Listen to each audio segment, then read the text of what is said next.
ini seperti ada bayangan bang, seperti ada bayangan makin lama makin dekat dan dia seperti mendapat jackpot.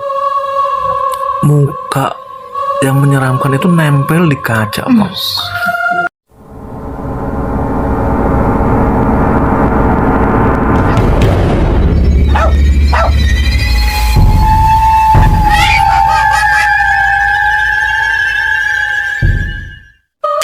Assalamualaikum warahmatullahi wabarakatuh.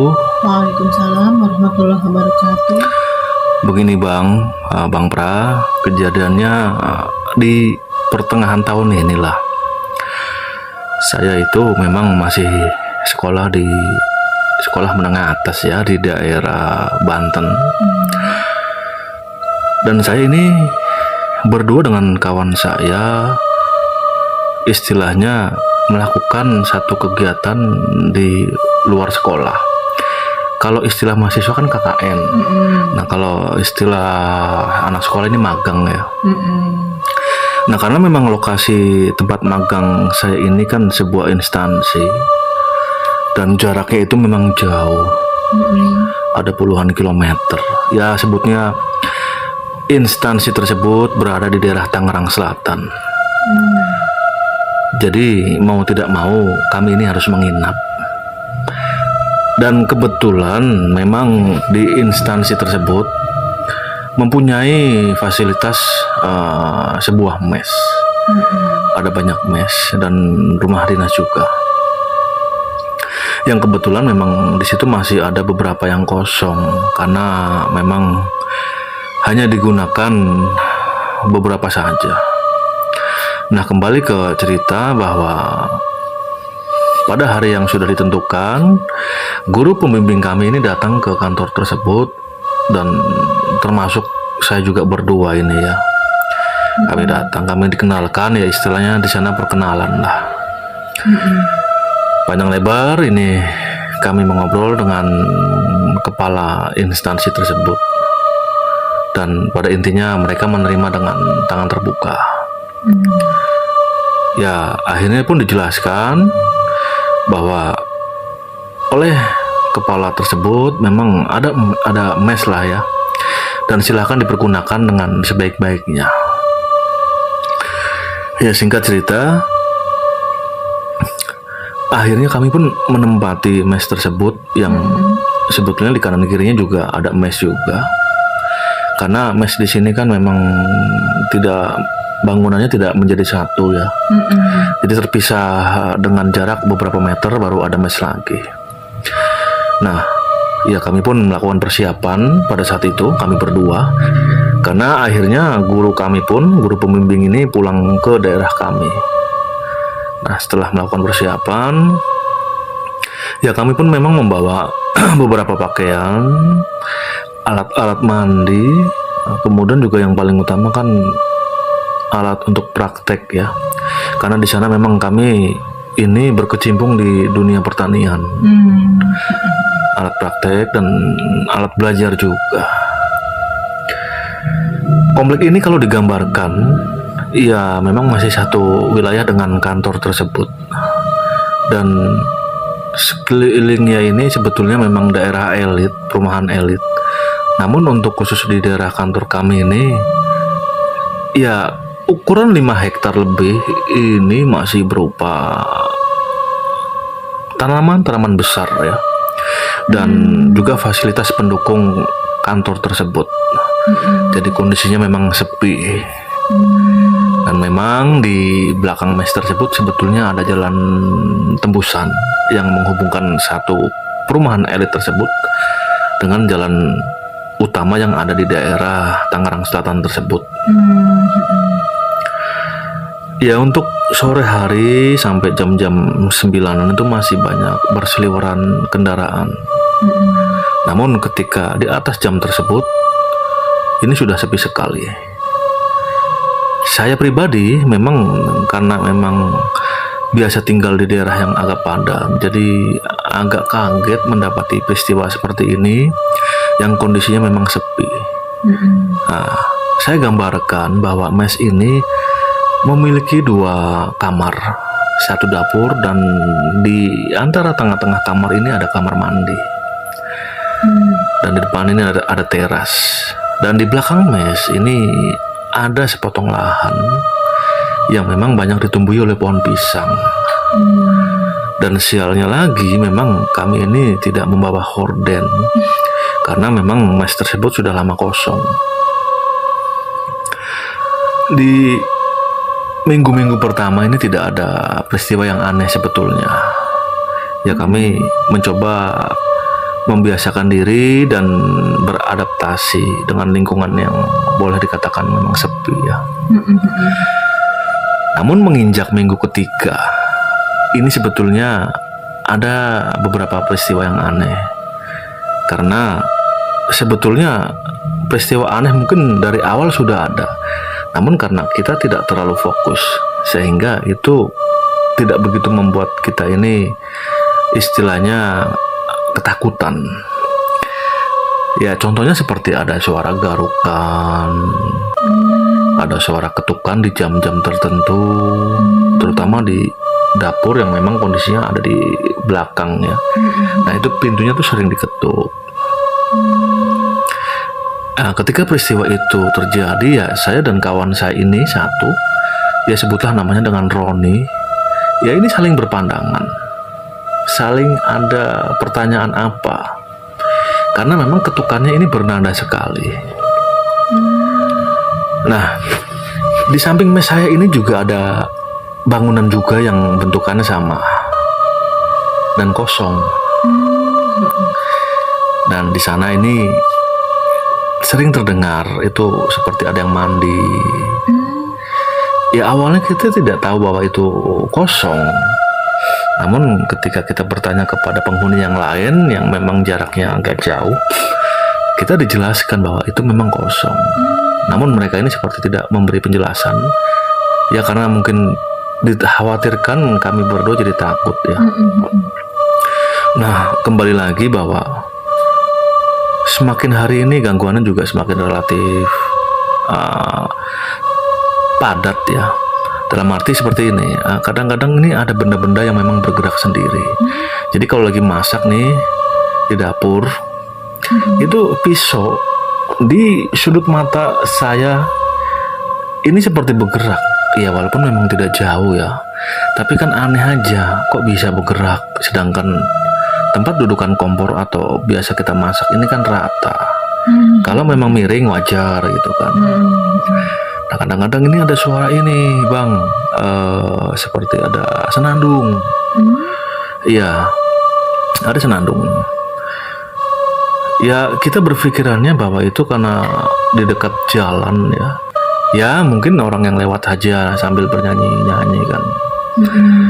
Tapi ketika disadari ternyata itu sudah jam 12-an malam. Yang kalau boleh kita kasih gambaran bahwa di jam-jam itu kendaraan tuh sudah sangat jarang. Dan untuk penghuni yang lain ini juga jarang keluar.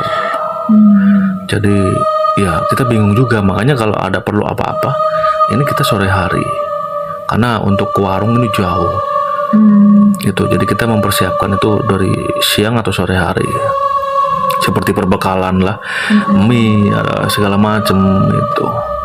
Nah, kembali lagi bahwa yang aneh begini bang, kadang-kadang lampu kamar mandi itu sering mati dan nyala sendiri bang. Saya tahunya bukan karena dari mati atau hidupnya lampu, tapi dari suara saklar bang.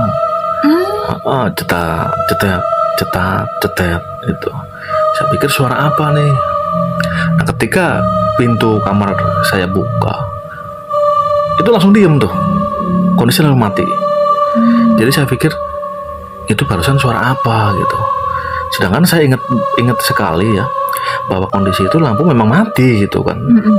Tapi kadang-kadang ini nyala. Itu. Ya, di dalam ketakutan itu ya saya mencoba memberanikan diri. Karena apa? Saya ini kan magang di sana itu sekitaran 3 bulan. Nah, kalaupun saya mau pindah-pindah kemana, Karena di sekitaran samping kanan kiri kan walaupun ada emas juga sama. Kondisinya juga lingkungannya sama kan, percuma. Itu saya mikir seperti itu, walaupun di dalam hati kecil saya ini sudah ada firasat bahwa ini tempat gak beres. Nah, lain lagi yang dialami oleh kawan saya yang namanya Roni. Dia pernah bang, itu kan kamar ada 2. Nah biasa kita kan tidur berdua nih, satu kamar. Nah malam itu mungkin karena hawanya ini gerah ya, istilahnya panas, dia pindah ke kamar yang belakang tuh. Yang di belakang kamar itu sebetulnya ada kebun. Dia pindah ke sana, dan edannya lagi kalau saya bilang tanpa ada horden bang. Itu dia sampai rep-repan, sampai teriak-teriak. Jadi di tengah kegelapan kebun itu yang memang terlihat dari kaca yang besar ya, ini seperti ada bayangan bang. Seperti ada bayangan, makin lama makin dekat, dan dia seperti mendapat jackpot. Muka yang menyeramkan itu nempel di kaca bang. Dan itu sampai dia itu terengah-engah ya. Jadi kondisi itu sepertinya tidak tidur, namun dia rebah-rebahan sambil main HP dan kondisi telentang, namun pandangan dia memang jelas melihat ke arah kaca. Ya, mendengar suara yang berisik, saya pun langsung menghampiri dia ya. Saya tanya, namun pada saat itu memang dia tidak bisa berkata-kata. Saya tanya, saya ambilkan air putih, saya kasih minum itu. Nah itu pun juga masih shock ya wajahnya. Nah, langsung saya ajak ke ruang tamu. Itu lama bang, itu dia nggak langsung cerita. Sedih dia kata. Jadi sedihnya itu seperti tidak betah gitu ya. Dan ya akhirnya pun setelah peristiwa itu saya ajak tidur lagi di kamar biasa kita tidur berdua. Ya walaupun dia tetap gelisah ya, tetap gelisah. Namun dan alhamdulillah ketika pagi itu sebelum kita siap-siap berangkat magang, itu saya tanya ke dia semalam mengalami peristiwa apa. Ya dia tidak mau bercerita ya, tapi ya akhirnya dia pun bercerita tentang penampakan yang ada di dalam di kaca itu. Jadi penampakan itu seperti sosok perempuan. Ya klasik lah ya, dengan pakaian perempuan, pakaian putih tersebut. Itu dia pun masih terlihat istilahnya traumatik lah. Masih bahkan kalau ini dia bilang begini, udah kalau bisa pindah aja yuk kata dia. Ya kita pun akhirnya ngobrol. Ya saya jelaskan pindah kemana, ya kan? Apa mau kita menyewa rumah warga, itu pun jaraknya jauh dari kantor kan. Belum lagi biaya juga. Kalau di sini kan gratis istilahnya. Air apa kita ada itu kan. Jadi saya mencoba menenangkan bahwa yaudah jangan lagi tidur di belakang, udah di kamar aja dah gitu. Kalau gerah ya udah kita patungan beli kipas angin yang kecil, saya bilang gitu kan. Udah tuh akhirnya peristiwa itu pagi itu ya kita normal lah, biasa-biasa itu. Nah yang parah ini saya ngalamin langsung bang. Jadi ceritanya begini, saya itu jam sudah menunjukkan mau maghrib. Nah pada hari itu memang kawan saya Roni ini keluar bang, dia ada membeli sesuatu, namun memang jaraknya agak jauh. Nah keluar, saya yang memang dari tempat magang ya, saya pulang ke rumah nih. Jadi begini, kebetulan masing-masing ini kita bawa kunci bang. Ya saya masuk duluan kan. Nah ketika saya masuk bang, ini kok ada jebar-jebur bang. Ya saya pikir wah si Roni udah pulang nih, lagi mandi. Ya udah saya tungguin. Saya ngerokok dulu tuh di ruang tamu. Saya tungguin itu 5 menit, saya nengok. Kan memang dari ruang tamu kan kelihatan pintunya kan. 10 menit, 15 menit saya nengok. Sampai 1 jam. Nah saya kan bingung atau penasaran kan, ini orang mandi apa masang tembok, saya bilang kan. Saya lihat itu, tapi lampu nyala itu. Ya udah, akhirnya saya ketuk kan, Ron, masih lama, nggak ada jawaban bang, nggak ada jawaban. Nah saya dorong pelan-pelan itu pintu kamar mandi, ternyata nggak dikunci. Ketika saya buka, kering itu kamar mandi. Kering itu, waduh, mana mau maghrib, depan udah gelap. Itu saya campur aduk rasanya ya. Nah, akhirnya saya pun keluar nih, main ke tempat atau ke penghuni yang lain, yang jaraknya tuh mungkin 10 atau 15 meter di samping sebelah kiri. Itu kan ada penghuninya juga ya. Ya sebutlah namanya dengan Pak Tarno ya. Nah beliau ini memang karyawan situ kan. Saya main sambil terengah-engah gitu kan. Saya sebisa mungkin menjaga supaya tidak kelihatan ketakut kan. Nah kebetulan dia itu ada di ruang tamu. Ya udah, saya langsung masuk. Nah, dia nanya, lah si Roni kemana? Itu Pak, dia lagi keluar sebentar. Ini saya juga nungguin gitu. Nah, saya pun memberi jawaban seperti itu kan. Nah, kemudian ya udah, kalau emang ini nunggu di sini aja gitu. Nah anehnya itu bang, dia seperti tahu bang, kok suruh nunggu di sini aja gitu, ada apa? Ya kebetulan juga saya belum menyalakan lampu mes juga ya. Ya akhirnya dia bilang ke Pak Tarno gitu, nggak ada Pak, saya pulang dulu lah ke mes dulu, mau nyalain lampu kan. Nah, emang berani? Kata Pak Tarno tuh, dia bilang gitu. Lah berani emang, ada apaan? Saya sambil menguatkan mental saya dan keberanian saya. Saya membaca bismillah kan. Akhirnya saya berjalan ke mes, saya nyalakan. Namun di dalam ruangan mes itu kegelisahan saya itu makin menjadi bang. Seolah ini seperti ada banyak mata yang melihat diri saya. Ketakutan semakin menjadi-jadi dan sambil akhirnya saya tidak kuat, saya keluar lagi ke tempat Pak Tarno lagi. Nah, dia sambil terkekeh bilang, makanya udah tunggu di sini, kata Pak Tarno. Iya. Lah emang apa Pak Tarno gitu kan? Udah tunggu di sini aja sambil nungguin si Roni pulang, nanti baru masuk ke dalam gitu. Ya sebetulnya saya penasaran ya Bang Praya, sebetulnya ada apa di mes itu kan. Namun itu tidak langsung mendapatkan jawaban gitu kan. Yaudah akhirnya tidak lama, setengah jam lah kita sambil ngobrol-ngobrol dengan Pak Tarno. Gak lama Roni pulang. Nah, kedengeran tuh suara motornya berhenti di mes. Dia pun karena mes kosong ya, mes kita berdua, dia akhirnya ke tempat yang kita nongkrong nih di ruang atau di mes Pak Tarno kan. Amper. Dia bilang, wah ngapain lo di sini maghrib, kata si Roni kan. Enggak, ini pengen ngobrol aja sama Pak Tarno, ini udah lama nggak ngobrol gitu. Nah yaudah akhirnya dia pun masuk ke mes ya. Yaudah setelah kejadian tuh biasa tuh kita berdua biasa normal gitu. Pokoknya gini bang, yang ada peristiwa yang aneh setiap kita ini sendirian bang.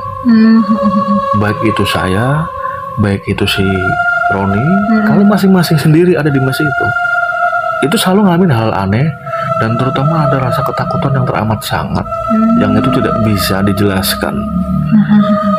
Pokoknya gelisah lah intinya seperti itu kan. Nah akhirnya setelah malam itu kita tidur dengan kegelisahan yang memang sebetulnya kita simpan ya. Tidur sampai pagi segala macam. Memang di sini sebetulnya saya ingin bertanya atau mendapatkan cerita yang aslinya. Namun karena masa magang saya masih lama, saya nggak mau langsung bertanya ke Pak Tarno. Udah saya simpan aja dah. Pokoknya saya ketika saya mengalami hal-hal aneh, saya telan sendiri, ataupun kita telan berdua dengan si Roni ya. Ya lambat laun mungkin karena sudah terbiasa ya. Kita tidak ketakutan seperti awal-awal kita tinggal di sana. Ya walaupun merinding-merinding itu tetap ada, garukan-garukan di kaca masih ada. Itu di jam-jam tertentu nih, seumpama jam 11, nanti jam 12. Karena begini ya, kadang-kala kalau lagi libur, malam libur nih, malam Sabtu Minggu, ya kita namanya anak muda bang, kadang-kadang kita keluar berdua naik motor kan. Emang di depan sana itu kan ada banyak yang jualan ya, ya namanya komplek yang boleh dikatakan ramai. Nah ketika pulang ke mes kan sudah tengah malam nih, ya udah pasti menemui fenomena aneh, ganjil dan menyeramkan kalau menurut saya ya. Belum sempet pernah tuh malam-malam abis main itu saya lagi ngerokok bang, pintu saya buka, tapi saya betul-betul mendengar banget suara perempuan di dapur seperti bersenandung.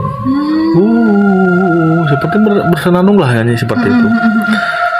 Duh, udahlah, saya merinding, saya matikan rokok, masuk ke dalam, dan sialnya lagi si Roni udah tidur dengan nyenyak. Aduh, itu ya walaupun hal-hal seperti itu dengan sekuat tenaga saya lawan lah ya, sampai akhirnya saya tertidur lah.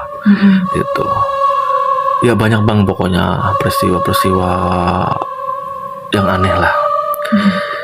Nah ini pamungkasnya begini bang, jadi tidak terasa saya di sana nih hampir 3 bulan ya. Nah itu hari terakhir saya berani mencari jawaban. Iya, atas peristiwa yang saya alami selama ini. Nah itu pun ceritanya nggak berani di mes saya bang. Saya mengajak ngobrol Pak Tarno. Saya bertiga nih. Saya, Roni, dan Pak Tarno ngobrol di depan jauh nih dari mes itu. Ngobrol. Nah di situ akhirnya dikupas tuntas oleh Pak Tarno. Jadi dia bilang begini, yang kamu berdua alami saya juga udah kenyang, kata Pak Tarno. Apalagi saya tinggal di sini kan sendiri, istri saya kan di kampung kan. Saya udah istilahnya udah nggak kaget lah. Jadi gini, kalau yang saya dengar dari orang-orang lama, nah, jadi ternyata dulunya ini hutan karet. Nah, ya pernah ya kamu lihatlah di depan itu kan masih ada sekotak peninggalannya kan. Nah, ternyata bahkan 2018 ini itu masih ada tempat pembuangan mayat ya. Entah itu dibunuh, entah bagaimana. Jadi buangnya ini ya di sekitaran kita ini nih. Bunuh, tinggal tulang belulang. Nanti security lapor polisi dan itu diurus. Ya, seperti itulah. Dan ternyata memang kalau kamu tahu nih, mes tempat kamu tidur atau kamu tinggali dulunya itu kuburan. Kuburan Tionghoa atau kuburan Cina. Jadi kuburannya bahkan masih ada yang di ujung tuh. Kalau kamu pengen lihat mesnya di belakang tuh seperti ada gundukan. Itu masih ada. Nah yang tempat kamu itu udah dibongkar, udah dipindahkan. Dan itu menurut yang paham katanya itu pusatnya di situ Pak, yang paling seramnya. Jadi istilahnya ada seperti gadis ling-ling lah kalau orang-orang lama bilang itu. Dia sih nggak ganggu. Cuma ya namanya dari kalangan itu kan tetap aja dengan manusia ini kan saling tidak bisa apa ya, ada energi yang memang membuat kita ini seperti takut lah. Seperti itu. Dan bukan hanya di mes itu saja, sebetulnya hampir di setiap mes ini ada penunggunya. Dan semuanya nih hampir dikatakan ya jahil lah. Namun tingkatannya tidak separah yang kamu tinggali. Ini kalau sebetulnya gini, sebelum kamu magang, ini banyak anak-anak mahasiswa yang magang. Banyak ini, puluhan orang atau bahkan puluhan kali lah. Karena kan setiap tahun kantor ini kan membuka istilahnya untuk menerima orang atau mahasiswa atau siswa ini magang ya. Jadi sering itu. Dan ya bagi mereka yang memang rombongannya banyak. Jadi pernah itu satu sekolah satu universitas itu hampir ada 10 orang. Nah itu ruangan yang kamu sama yang di samping kamu tuh kepake semua 5-5. Itu hawanya nggak begitu berasa karena rame. Tapi kalau kayak kamu ini hanya berdua dan samping itu gak kosong, ya wajar sih ya. Namanya mereka ini ingin memperlihatkan eksistensinya kan, seperti itu. Ya nggak usah kamu lah, bahkan saya sendiri kalau memang di malam-malam tertentu ini juga sama, ada yang ngetuk, ada yang kadang-kadang seperti ini jendela ya, menggaruk jendela gitu, bahkan mandi hampir sama itu. Belum lagi saya pernah juga ngalamin nih, lagi ngerokok jam 12 malam karena gerah, saya ngerokok di teras. Lah, sekonyong-konyong saya melihat ini seperti nenek-nenek bungkuk, seperti membawa kayu bakar di belakangnya. Ya saya bingung, ini kan udah malam. Saya udah sadar seperti itu, langsung masuk, rokok saya matikan, langsung masuk tidur saya. Seperti itu ceritanya. Ya intinya tempat ini memang wingit. Itu. Tapi sih ya kita masing-masing aja dah, nafsi gitu aja. Dan sebelum kamu tinggal di situ juga ada karyawan sini, dia bujangan kan, sama nih nggak kuat. Akhirnya dia milih ngekos di inian warga, di istilahnya di warga lah intinya gitu, ngekos satu kamar. Karena nggak kuat di situ, godaannya kadang-kadang lagi tidur dikelitikin segala macam gitu kan. Ya seperti itu penampakannya perempuan dengan ya panggilannya kalau kata orang ini sih ling-ling lah, seperti itu. Nah itu yang diceritakan oleh Pak Tarno. Pak Tarno pun panjang lebar lah intinya ya. Jadi karena mungkin banyak pengalaman itu tidak bisa saya gambarkan di sini secara satu-satu karena durasi juga kan. Namun intinya Pak Tarno ini menceritakan seperti itu. Dan itu sih hari terakhir sekitar jam 10 pagi lah. Tidak terasa itu ngobrol sampai hampir jam 12 siang kan. Dan di sana pun nanti jam 2, jam 3 kami ini pamit. Itu ya terutama ke kantor yang tempat kami magang dan karyawan-karyawan ya. Kami pamit. Ya, dan di situ untuk terakhir kalinya saya melihat ini tempat mes saya ini tidur. Dan di situ tetap saya mengucapkan terima kasih dengan penghuni sana. Karena biar bagaimanapun walaupun dia jahil ya mungkin tujuannya apa, tapi tetap saya mengucapkan terima kasih. Dan yang aneh bang, jadi saya sampai bergidik nih, ketika saya ini mengucapkan terima kasih, di kuping itu ada yang bilang iya sama-sama. Udah itu yang bikin saya takut bang. Aduh.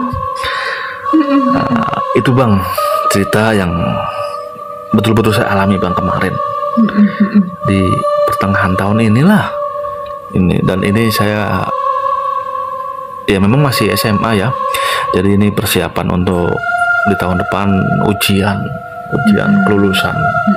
Itu bang, ini tentunya akan menjadi peristiwa yang tidak terlupakan bagi saya berdua dengan teman saya Roni. Ya mungkin itu aja bang Pra. Terima kasih telah istilahnya menceritakan pengalaman saya ini ya. Di sini saya hanya hanya berniat menceritakan pengalaman saya aja. Wassalamualaikum warahmatullahi wabarakatuh. Ya terima kasih juga untuk narasumber dan kawannya Bang Roni. Terima kasih banyak sekali ya. Dan Di sini pun saya hanya semata-mata ini bertujuan untuk menghibur, tidak ada niatan lain. Dan saya juga mengucapkan banyak-banyak terima kasih kepada subscriber yang selama ini telah mendukung channel saya ini yang masih dalam tahap pembelajaran. Kurang lebihnya juga saya mohon maaf lagi, dan kritik saran saya menerima sekali. Bagi kawan-kawan yang memang mempunyai cerita atau pengalaman horor, boleh inbox di Instagram saya ya, dengan nama, atau di Facebook saya lah, Prayogo Algifari. Bisa kalian ini menceritakan pengalaman itu inbox, dan nanti ceritanya memang akan saya cek satu persatu, dan kalau memang kira-kira bisa dibawakan, saya bawakan. Itu demikian. Wassalamualaikum warahmatullahi wabarakatuh.